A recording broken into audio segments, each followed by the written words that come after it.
Hi යාළුවනේ. ඔයාගේ WhatsApp එකටත් WhatsApp account දෙකක් හදාගන්න කැමතිද? WhatsApp business නැතුව normal WhatsApp account එකක්ම.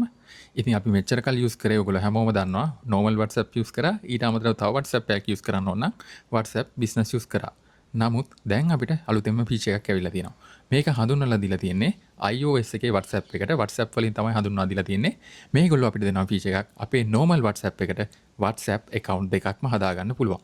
ඉතින් ඕගොල්ලන්ට කරන්න තියෙන්නේ ඔයාලා යන්න කෙලින්ම ඔයාලගේ WhatsApp account එකට. ඊට පස්සේ ඒකට ගියාම ඔයාලගේ profile එක තියෙනවනේ මෙතන. අන්න ඒ profile එකට ගිහිල්ලා මෙතන ඔයාගේ නම ගාවින් තියෙනවා plus icon එකක්.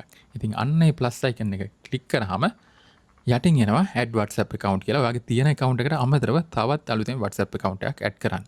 ඉතින් මෙන්න මේ add WhatsApp account එකට උඩට ගියාම ඔයාට agree and continue දුන්නාට පස්සේ අලුත්ම ඔයාගේ ෆෝන් එකේ dual sim නම් තියෙන. එයා automatically අනිත් number එක ගන්නවා. මගේ dual sim තියෙන නිසා එයා අලුත් අනිත් number එක අරගෙන තියෙනවා. එහෙම නැත්නම් ඔයාට තියෙන user different number ගිහිල්ලා ඔයාට ඕන කරන අනිත් number එකක් දෙන්න. ඒකට අදාළව අලුත් WhatsApp account එක හැදෙනවා. ඉතින් මෙච්චර කාල මේක බලාගෙන හිටපු අපි හැමෝටම මේක නම් හැපිම හැපි නිවුස් එකක්. ඉතින් ඕගොල්ලෝ try කරලා බලන්න.